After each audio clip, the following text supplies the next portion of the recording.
일단 여기 와서 발표하시는 분들은 명확한 자기 의견을 제시하라고 제가 주문을 하고 있습니다.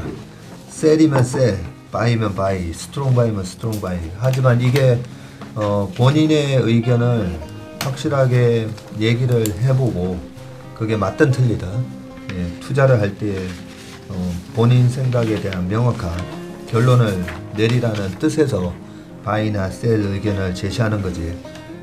우리 구독자분들이나 이 방송을 보시는 분들한테 절대 종목에 대한 매수나 매도 추천은 아니라는 거 다시 말씀드리고요. 지금 이 우주항공에 대한 기술력에 대한 부분이에요. 폴란드가 옆에 독일도 있고 뭐 다른 나라 많잖아요. 이스라엘도 있고 무기를 수입할 수 있는 프랑스도 있고 왜 하필 우리나라 아예 포지셔닝이 없는 건지 이 안에서도 아니 국방비 봤더니 전부 다 그게 해군에 들어가는 거더라. 그럴 수도 있는 거잖아요. 그렇죠. 그래서 요 지금 항공 우주에서 특히나 이제 항공 분야에서 이런 거는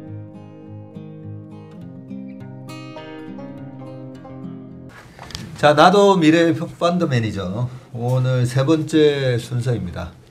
오늘 발표할 기업 내용은 한국항공우주 그리고 하나 에어로스페이스도 발표합니까? 예, 나중에 발표 같이 합니까? 예. 예. 오늘 발표하실 분은 정복은 프로시고요.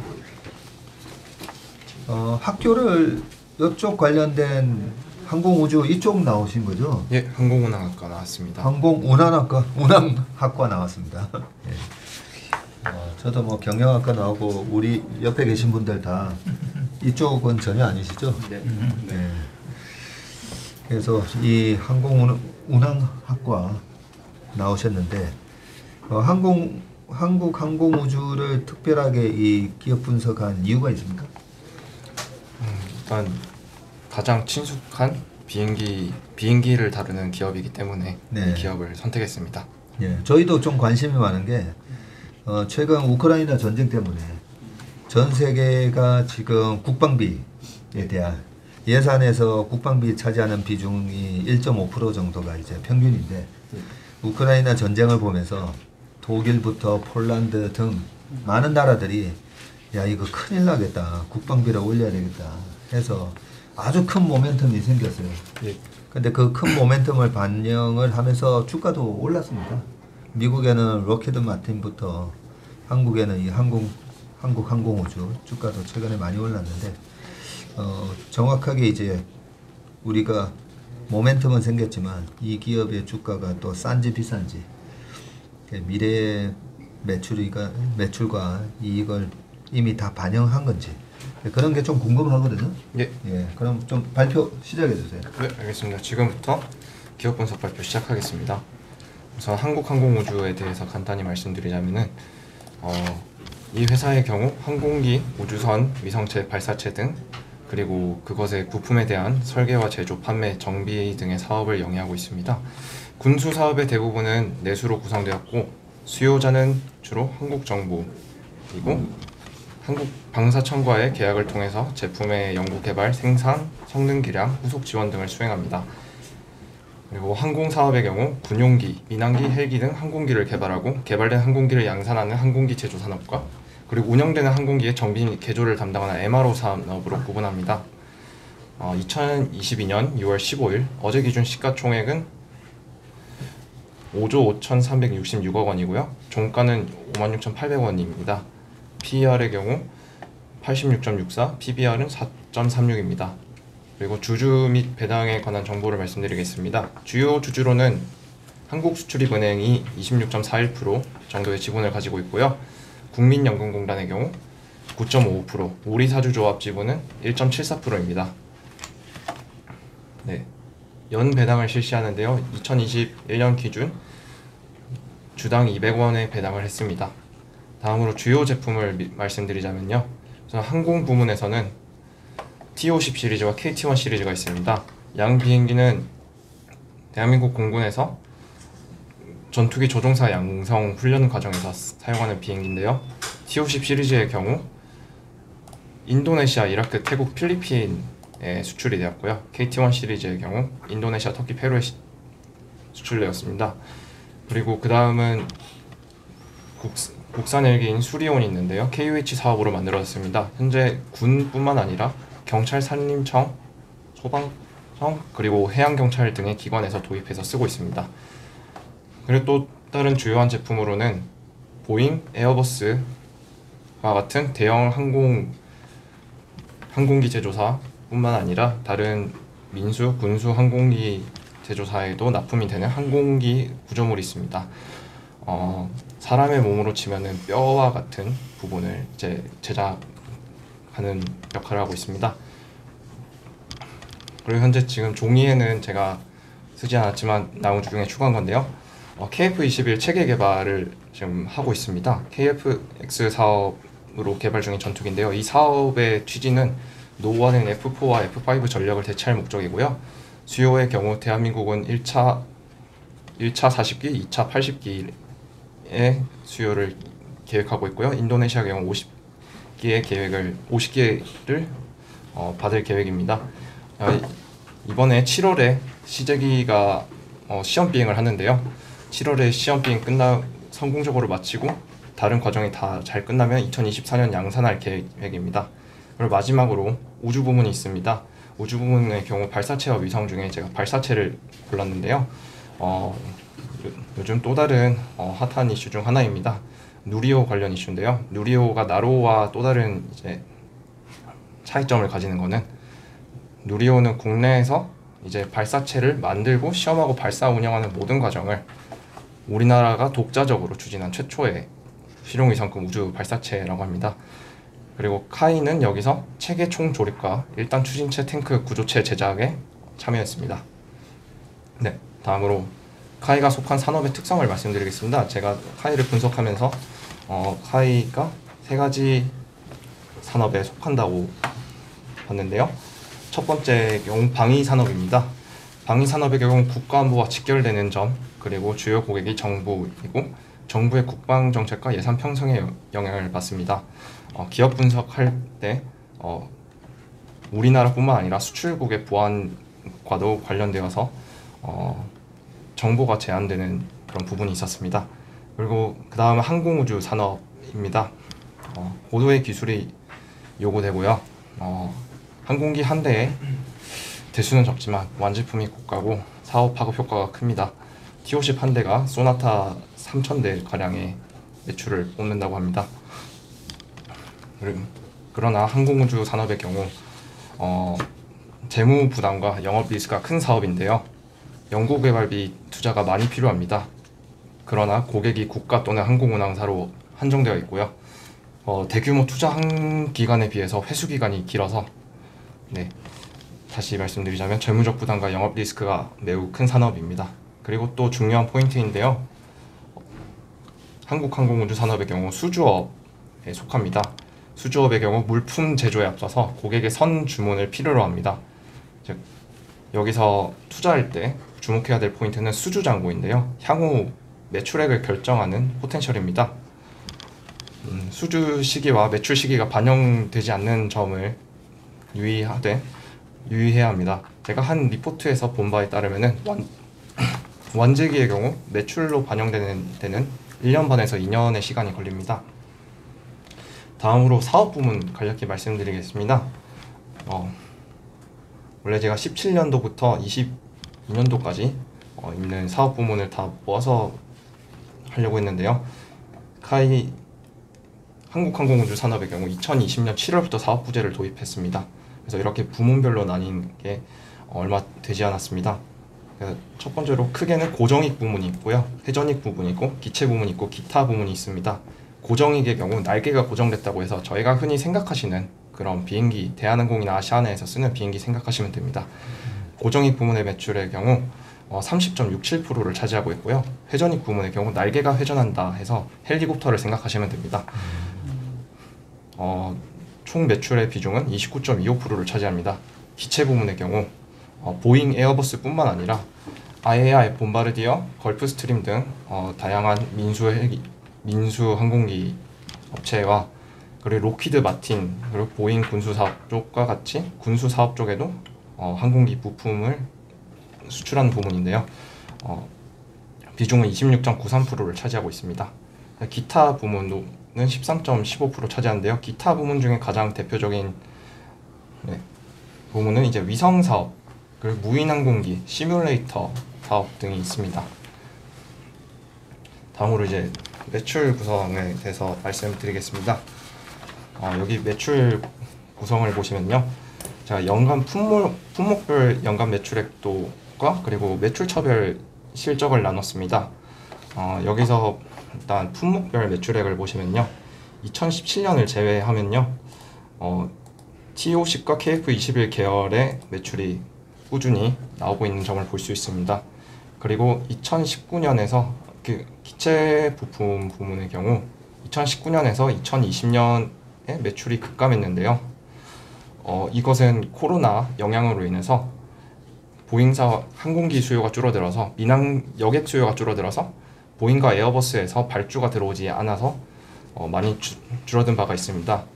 2018에서 19년도 사이에도 크게 증가가 해서 제가 또 차이를 자세히 살펴봤는데요. 매출처별 연간 실적을 보시면요, 2018년에는 보시면 이 초록색으로 되어 있는 IAI, 로키드 마틴 등 기타 업체에서의 매출이 급감한 것을 볼 수 있었습니다. 원인은 제가 확인해 보려 했으나 찾지 못했습니다. 근데 동기간 또 다른 특이점이 있는데요. 보잉과 에어버스의 경우 2018에서 19년도 매출이 줄어들지 않고 보잉의 경우 오히려 늘었습니다.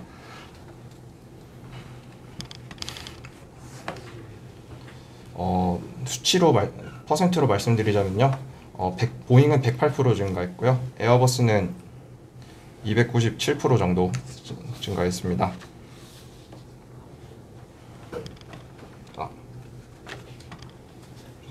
그리고 기타 회사의 경우 98% 하락했습니다.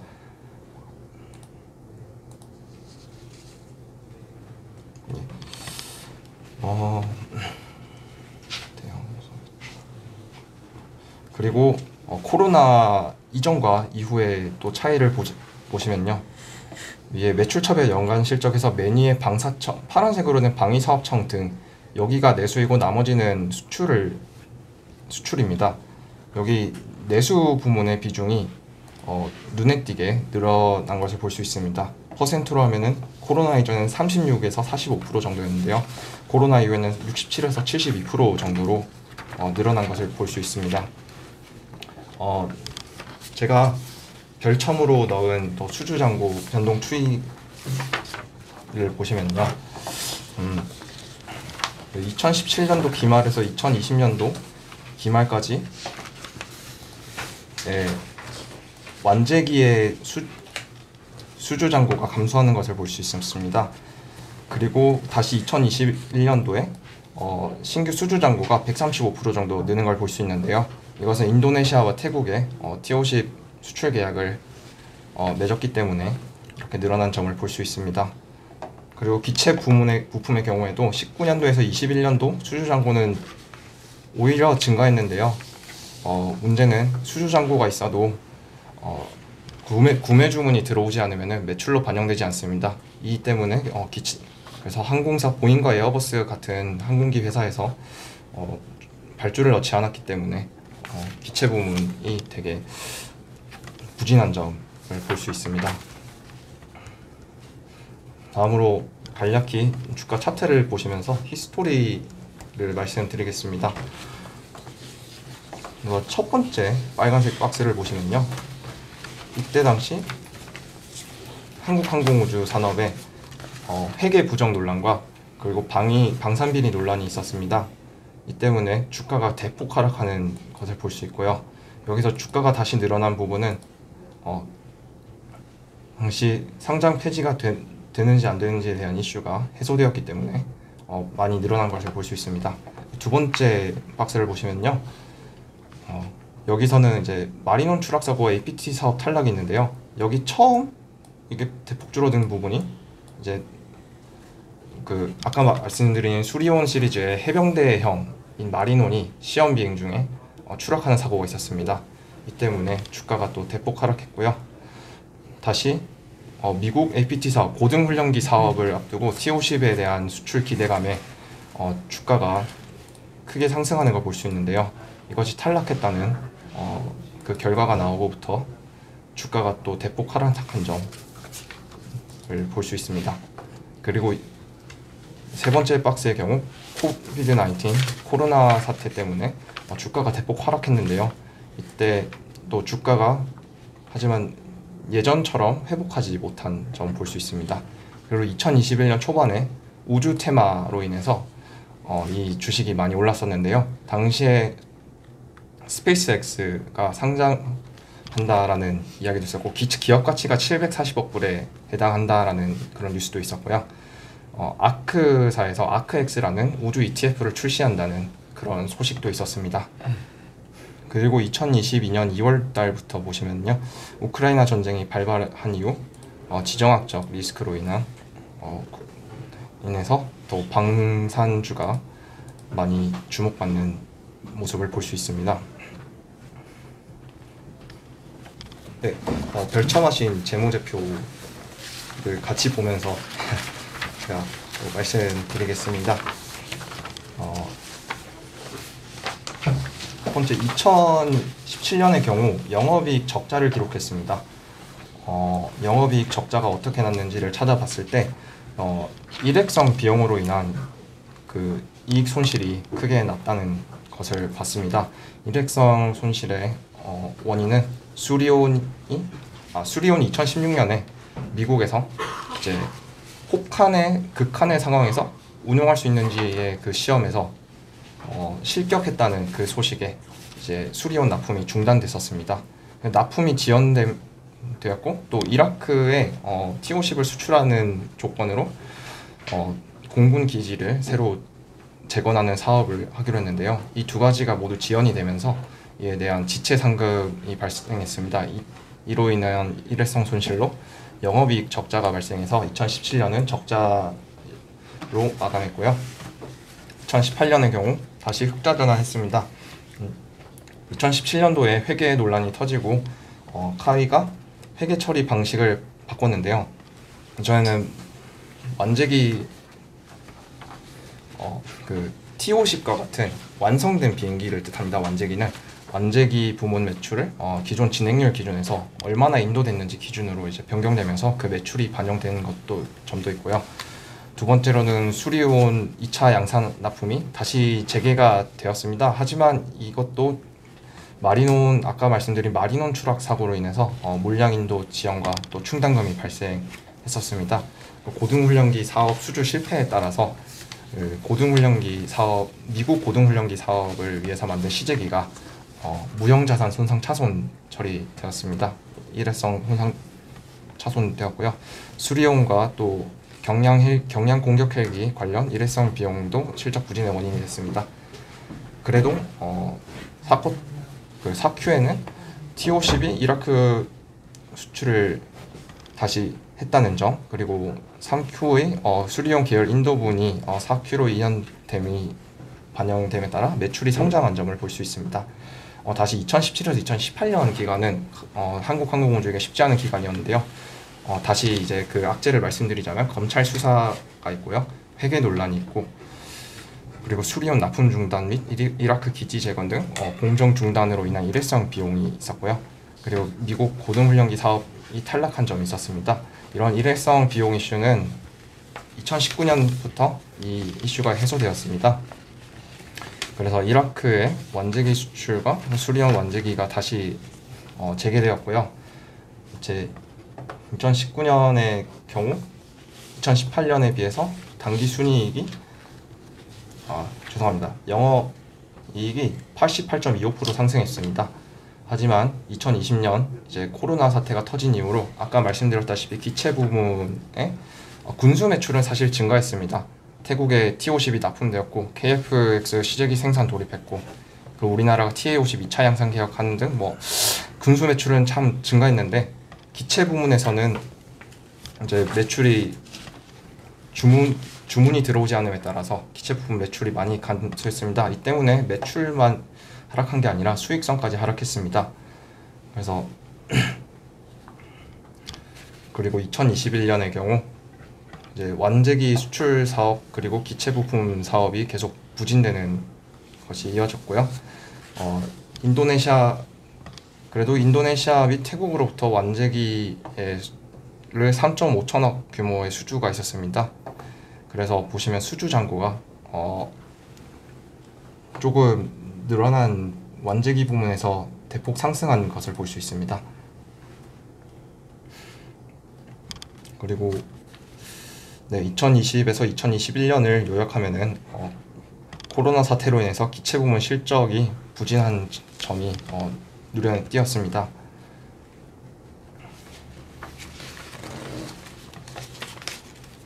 네, 다음으로 이슈 및 투자 포인트 말씀드리겠습니다. 첫 번째 이슈는 누리호 2차 발사인데요. 원래 오늘 발사 예정이었지만 기술적인 문제가 발견되어서 전면 취소되었습니다. 원인 분석치까지 연기된다고 했는데요. 이게 주가에 어떤 영향을 끼칠까? 그래서 유사 사례를 제가 나로를 생각했습니다. 이게 하루 연기된 거 아니에요? 6월 15일이 하루 연기되었고 어제도 무기한 연기되었습니다. 어제 또 예. 연기됐네요. 예, 제가 작성하다가 또 뉴스 찾아봤는데 그때 또 언제 될지 아직 기약은 없다고 봤습니다. 그거 연기되면서 어젠가 주가가 빠진 건가 보네. 저도 그럴 수도 있다 생각했는데 그 시점이 좀 빨라가지고 좀 더 확인해봐야 될 것 같습니다. 유사 사례가 어떻게 되죠? 제 나로호 발사입니다. 나로호 발사 또한 한국형 발사체에 대한 그런 기대감을 가지고 있었기 때문에 나로호 발사를 들었는데요. 발사 시점은 2013년 1월 30일 16시에 발표했으면 장 마감 후에 발사했기 때문에 그 다음날 주가를 봤습니다. 1월 31일의 경우 시가가 26,900원 4.16% 상승한 가격에서 시작했는데요. 고가인 27,150원까지 갔다가 최종 종가는 저가인 25,250원 즉 마이너스 2.13% 하락 마감했고요. 이후에도 연달아 하락하는 점을 볼 수 있었습니다. 이 점을 미루어 보았을 때 기대감에 사람들이 투자를 했다가 이제 재료가 해소되고 나서 돈이 빠졌다라고 저는 분석했습니다. 네, 두 번째 이슈는 세계의 지정학적 불안으로 인한 방위비 증가인데요. 이거에 무엇을 뜻하냐면 저희 카이의 경우 완제기를 더 신규 수주할 수 있는 가능성으로 이어지지 않을까 하는 기대로 이어질 수 있다고 봤습니다. 그 중에 가장 이제 이야기가 많이 나왔던 게 폴란드 관련입니다. 폴란드의 경우 우크라이나에 전투기를 미그-29 전투기를 공여하기로 예정했습니다. 그래서 이로 인한 전력 공백을 메우기 위해서 대체 기종을 물색 중이라고 하는데요. 만약에 여기서 카이의 FA-50이 도입될 경우 48대 즉 2조 원 이상의 규모의 수주가 이루어질 것이라고 추정하고 있습니다. 실제로 고위 대표단 및 실무진들이 서로 교류를 해서 기대가 크다고 했습니다. 그 다음 이슈는 리오프닝으로 인한 여객 수요 증가입니다. 아까 말씀드렸듯이 보잉 및 에어버스에서 그 기체 부품 주문을 하지 않았기 때문에 매출이 많이 줄어든 점을 볼 수 있는데요. 이제 이후 리오프닝으로 인해서 비행기 수요가 여객 수요가 늘어날 것으로 전망하고 있습니다. 에어버스와 보잉의 경우 항공기 수요 전망을 2040년까지 에어버스의 경우 약 39,000대 그리고 보잉의 경우 약 49,000대 정도의 비행기를 생산할 것으로 보고 있습니다. 그리고 항공기 기체 부문의 또 피어라고 할 수 있는 스프리트 에어로 시스템즈의 실적의 경우에도 2021년에서 2022년 사이 회복되고 그리고 2023년 흑자 전환을 기대되는 점을 또 볼 수 있습니다.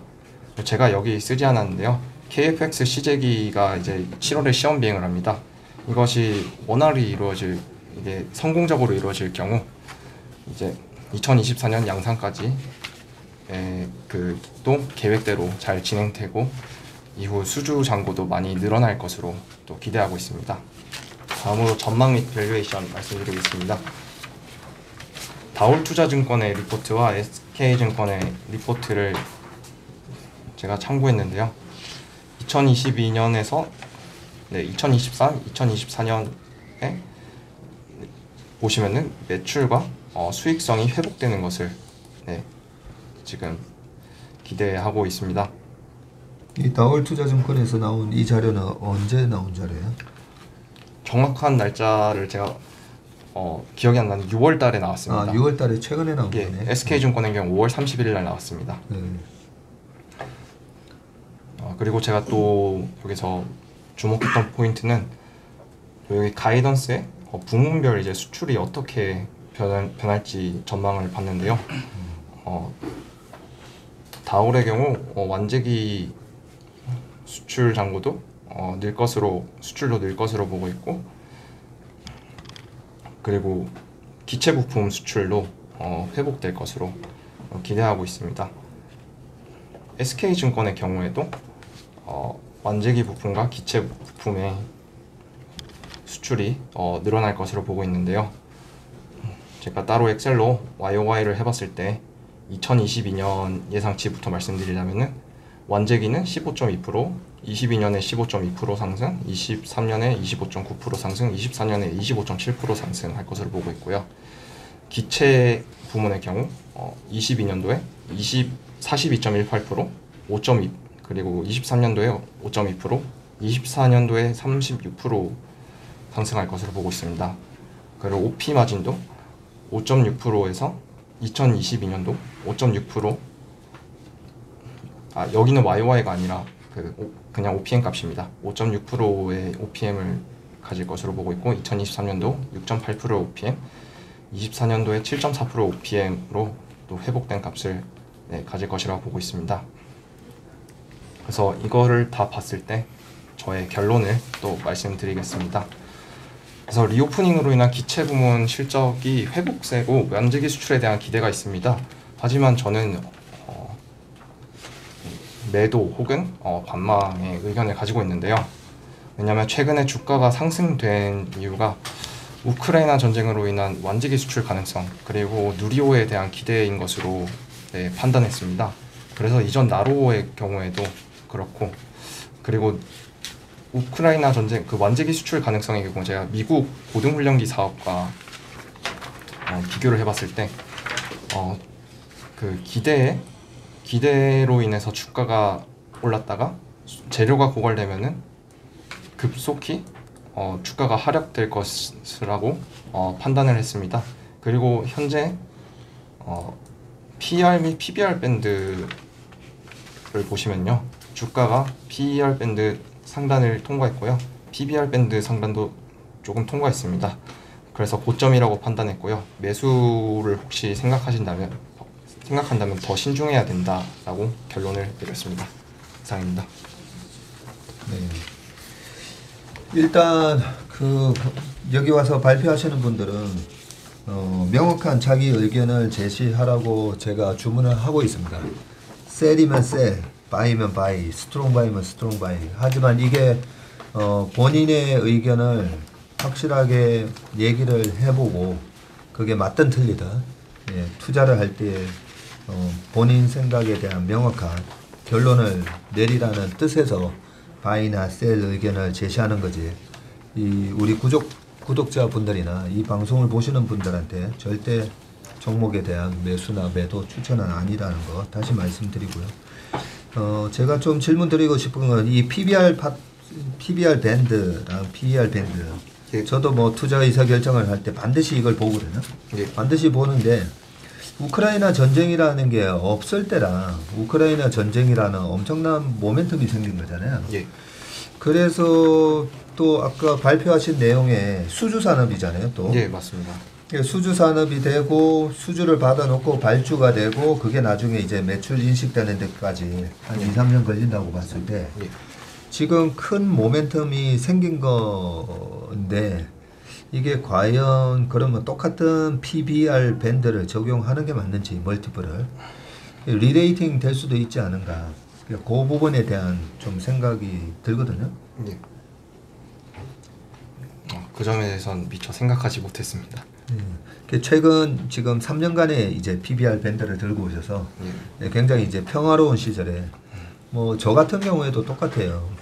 우리가 굉장히 많은 국방비 지출을 하거든요. 그 중에 또 많은 부분은 이제 미국의 무기 수입을 또 해주고 있는데, 아니 전쟁도 일어나지도 않는데 뭐 이렇게 무기 수입을 할 필요가 있는가?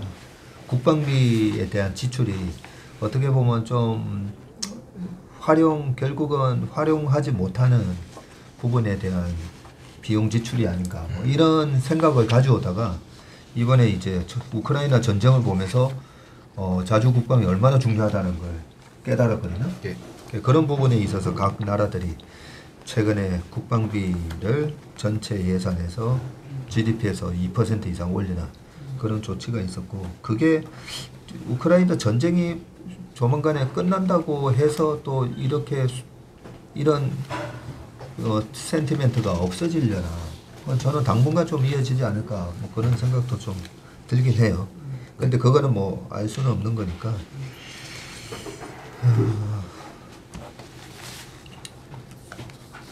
그리고 또 하나 제가 여쭤보고 싶은 게, 예. 우리나라 지금 이 우주항공에 대한 기술력에 대한 부분이죠.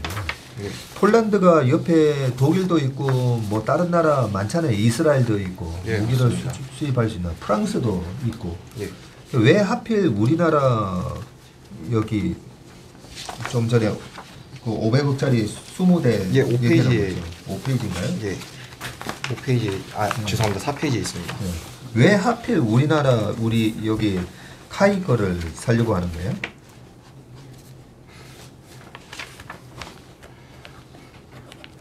저도 이 점에 대해서는 자세히 보지 않았습니다.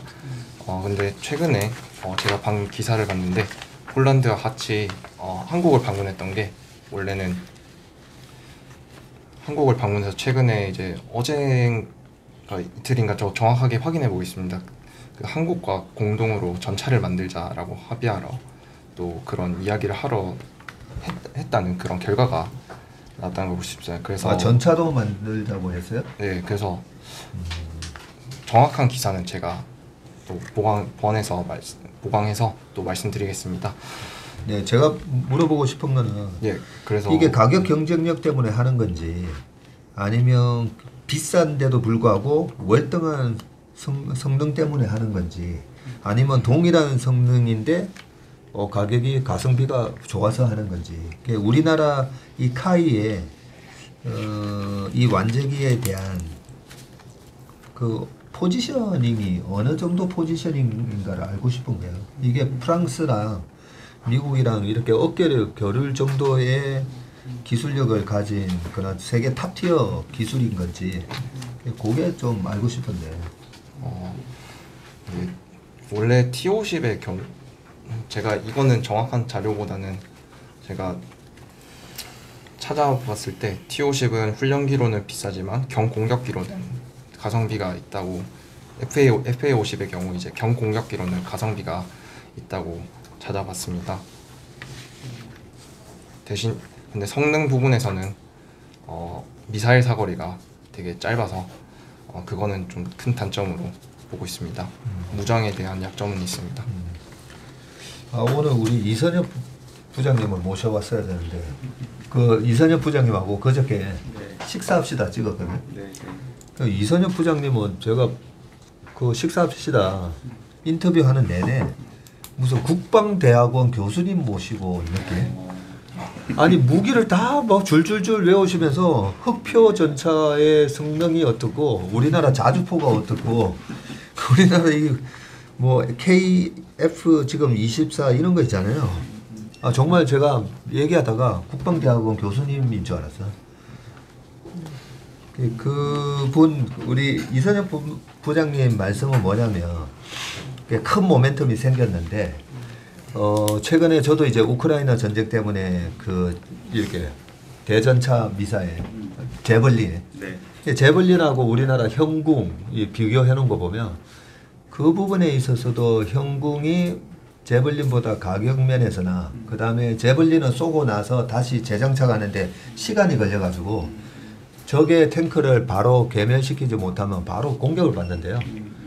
근데 형궁은 쏘고 바로 다시 재장착해서 쏠 수가 있어서 그런 부분이 가격 면에서나 성능 면에서나 안전 면에서 훨씬 뛰어나다는 거지. 그것뿐만 아니라 흑표 전차가 물 밑으로 4m를 들어가도 방수가 되고 그래서 도하를 할 때 다른 그런 장치가 필요 없고 뭐 너무 뭐 주옥 같은 얘기를 많이 하시면서 이쪽에 큰 모멘텀이 생겼다.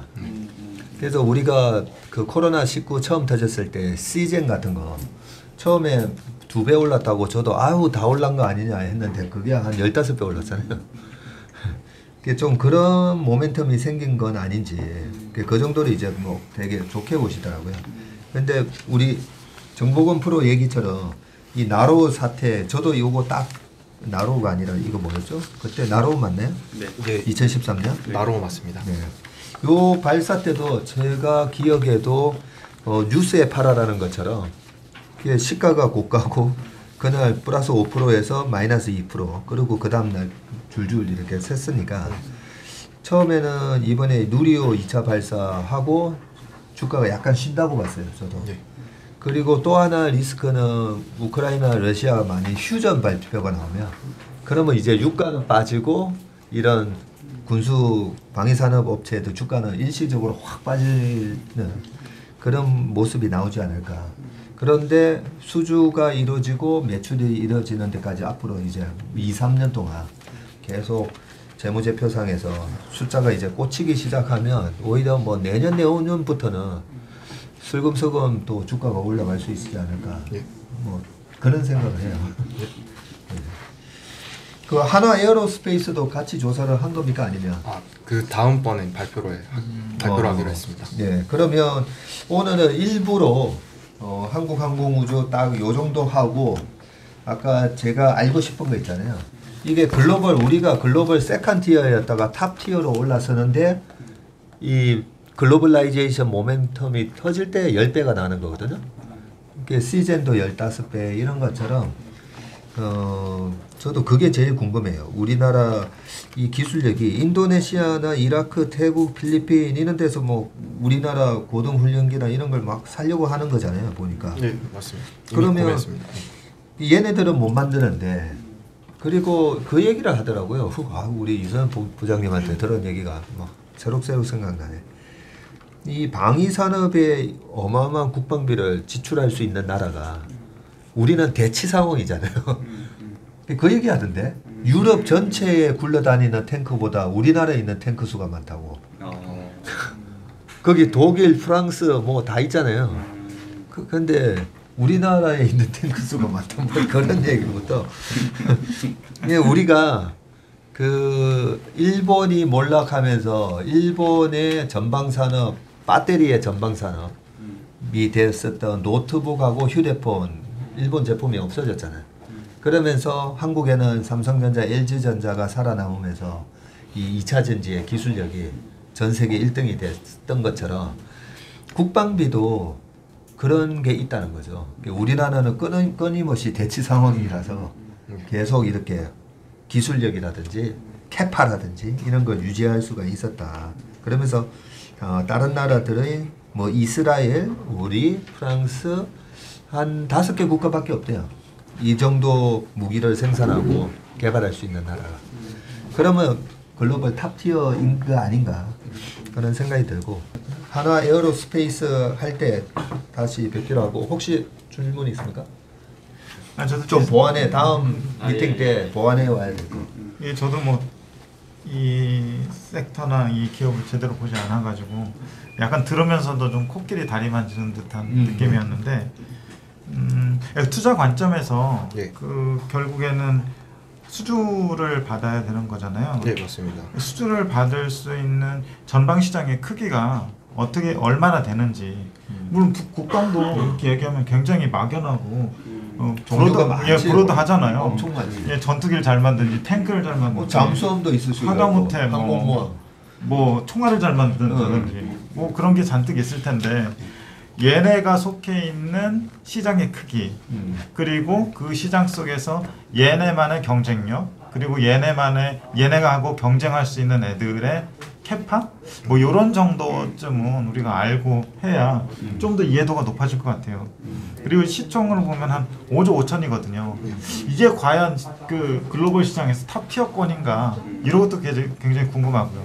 그러기 위해서는 얘네랑 비슷한 동일 선상에서 비슷하게 경쟁을 하고 있는 애들의 캐파하고 기술력하고 수익성하고 성장성 이런 것들을 조금 조사하면은 좀 이해도가 더 높을 것 같습니다. 예, 그게 사실 제일 중요하죠. 저도 이제 그 얘기를 까먹었는데 시장 자체가 있잖아요. 예. 근데 전 세계 국방비 예산을 1.5%에서 2%로 늘리기로 했으니까 33% 늘어나는 거예요, 무조건. 그렇죠.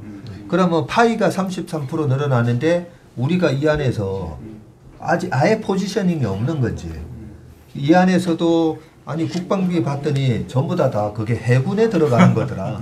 그럴 수도 있는 거잖아요. 그렇죠. 그래서 요 지금 항공 우주에서 특히나 이제 항공 분야에서 이런 거는 보잉이나 로키드 마틴이나 걔네들 최근 사업 보고서 보면 또 그런 시장 규모가 또 나오지도 않을까? 예. 그죠? 이 어차피 얘네들이 그 보잉에도 납품하는 게 있으니까 그런 식으로 해서 좀 시장에 대한 명확한 조사를 좀 더 해줬으면 좋을 것 같아요. 아니면은 이 한국항공우주 자체적으로도 경쟁사 분석이라든지 자기네들이 참여할 수 있는 시장의 크기 이런 것들이 자체 분석이 돼 있을 것 같아요. 아. 제대로 된 회사라면. 그러겠네요. 예, 그래서 제가 볼 때는 이 내부자들한테 자료를 구해도 될 것 같아요.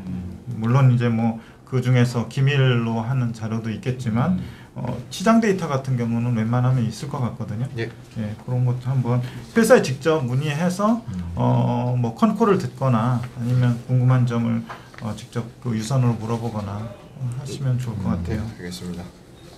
요 뭐 다올 투자증권의 애널리스트 분한테 전해서 아니면 SK증권 혹시 탐방을 가볼 수 있는지 방금 그런 부분에 대해 사전 조사를 해서 탐방 가가지고 이제 확인을 해보는 거죠. 예. 예, 그렇게 좀 해봐셔도 되고. 이럴 이거 때는 옛날에 우리 김영건 부사장님이 되게 좋아하셨던데 그렇죠. 김영건 부사장님하고 같이 탐방을 좀 갔다 오셔야 된다. 그죠? 우리 김영건 부사장님 탐방 또 좋아하시니까. 이를테면 또 이런 것도 있죠. 그 목표가를 낼 때 이 뭐 EPS는 뭐 대략 추정을 했다고 하더라도 이 사람이 보니까 타겟 PER을 38배를 줬더라고요. 예. 38배를 준 그냥 근거는 뭐냐? 그냥 뇌피셜이냐? 아니면 어떤 데이터를 가지고 했느냐? 아니면 몇 년 평균을 가지고 했느냐? 아니면 피어의 평균을 가지고 했느냐? 이런 것들도 물어볼 수 있죠. 예. 그러네. 예.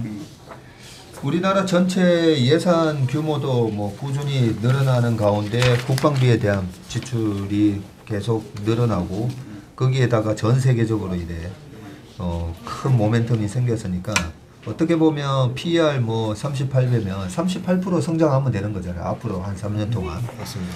그렇게 합리화는 될 수도 있을 수도 있는데 예, 과연 그게 맞는 건지 실제로 시장 자체가 그렇게 성장하는 건지 거기에 대해서 좀 꼼꼼하게 한번 분석을 해주시고 그리고 마지막으로 이제 얘네가 옛날에 회계 부정이 있었다고 했잖아요. 예. 제가 볼 때는 이 비용 구조가 굉장히 좀 불안정하거든요. 어떤 때는 이익률이 뭐 2% 나왔다고, 어떤 때는 5% 나왔다고, 8% 나왔다고 이러거든요. 그거의 근본적인 원인이 뭔지 그런 어떤 과거 이제 애니얼 리포트나 이런 거를 찾아보면서 히스토리를 한번 살펴보는 것도 괜찮을 것 같아요. 그렇죠. 그 제일 중요한 부분이니까 이거 상장 폐지 실질 심사까지 들어갔었으니까 굉장히 중요한 이슈니까 그 부분 한번 체크해 주시고 그 이후로는 뭐 지금 한 5년 동안에 그런 일이 없었기 때문에 오히려 뭐 더 이제 비온 뒤에 땅이 굳어지 그런 효과가 더 있을 것 같은데 네, 그 시간이 뭐 아주 지금 촉박한 건 아니니까 철저하게 준비해서 다음 항공우주와 한화 에어로스페이스까지 같이 이선엽 본부장님 모시고 네, 다음 시간 갖도록 하겠습니다. 네, 정보건 프로 수고하셨습니다. 감사합니다. 네, 수고했습니다. 네, 수고하셨습니다.